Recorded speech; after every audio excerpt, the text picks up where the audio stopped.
Sunset na, guys. This is life. Sobrang nakaka-relax, Sarap ng food nila. Umata ako. After work. Ito nga ba ang best beachfront Airbnb sa La Union? After almost 4 hours on the road from Baguio, we finally arrive at our home for the next few days. Hello! Dito kami for 2 nights. Itong place na to ay Mediterranean-inspired sea view guest house. May terasa pa, facing the West Philippine Sea. May beach access or beachfront, may pool, may Boho Sunset Lounge, and ito ang gustong-gusto ko ay yoga deck. Meanwhile, Please like! And comment and subscribe. Hi mga amigo! Ako si Flabel. And ako si Yetbu. Please like And subscribe. and Comment down below. Kung saan nyo kami gustong pumunta, pupunta kami para sa inyo. I will include the link and the price and other details nitong Airbnb na to sa description below para kung gusto nyo ding itry, dun na kayo mag-book.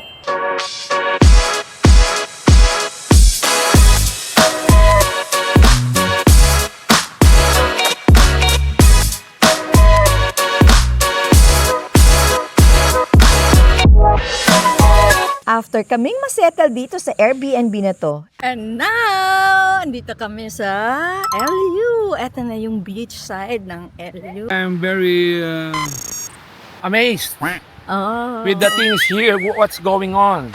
okay. Yeah. Paano ka mag-i-enjoy dito? Look, there's a lot of surfers. Tsaka mga vloggers din, influencers. And lovers. Tao talaga dito, no? Maraming tao.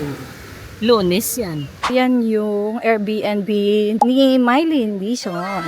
Marami rin gustong magstay dyan. Ako naiwan dito mag-isa. Sila namimili muna ng mga pang-swimming nila.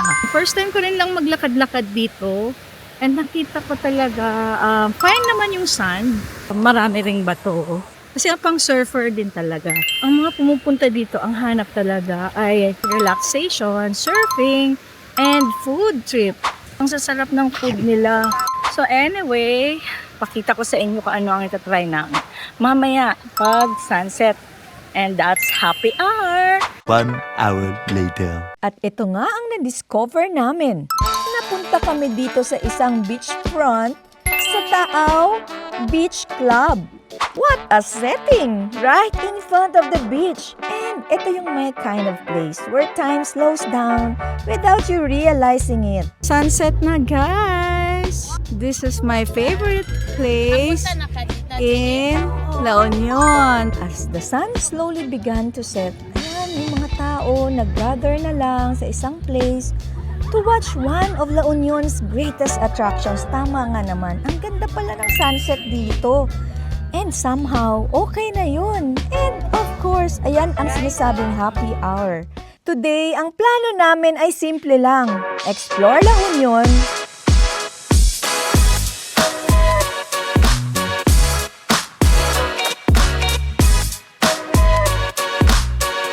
Good morning! At eto nga, share ko lang sa inyo. Eto yung coffee shop doon sa loob ng pinag-stayan namin.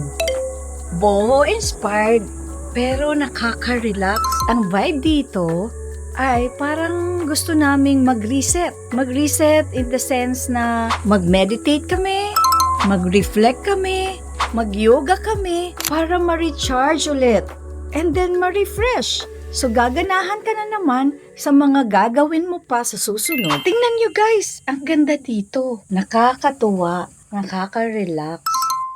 The next day. Good morning guys! Ito nga, ang rason namin kung bakit kami pumunta dito sa La Union, gusto rin namin mag-reset. Share ko din sa inyo. Ito yung view namin medyo mabato. It's okay. Ang importante, makapag-swim kami. And then, yung vitamin D, especially in the morning. At syempre, bonding and mag-enjoy sa food. Sa dala naming mga baon.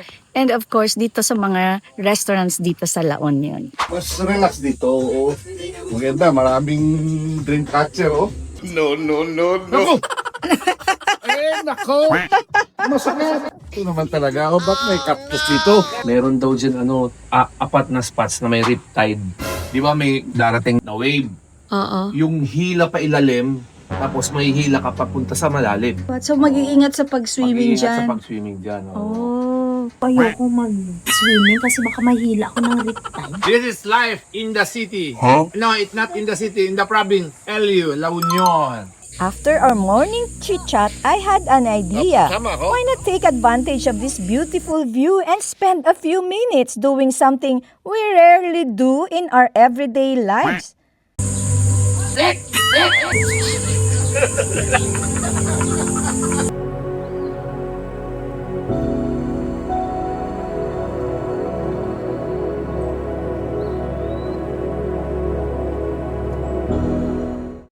At yan na nga ang naging adventure today, yung transformation journey ni Yetbo. Andito kami, lumipat kami uli sa ibang barbershop. Ito daw ang gusto ni Yetbo or ito.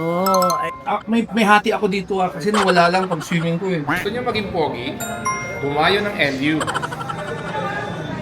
So, eto na ang after. Tingnan nyo.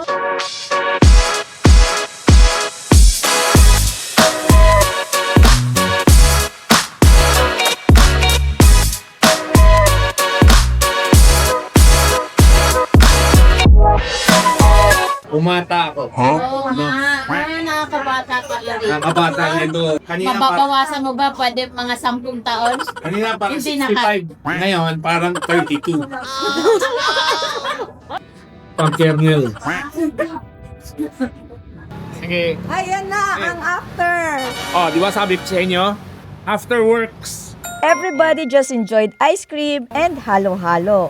Oh yes, ito na nga ang best beachfront Airbnb na napuntahan na namin. Nakaka-relax na at sobrang nakakaiba pa sa mga na-experience namin dito sa La Union. At take note, sulit na sulit talaga.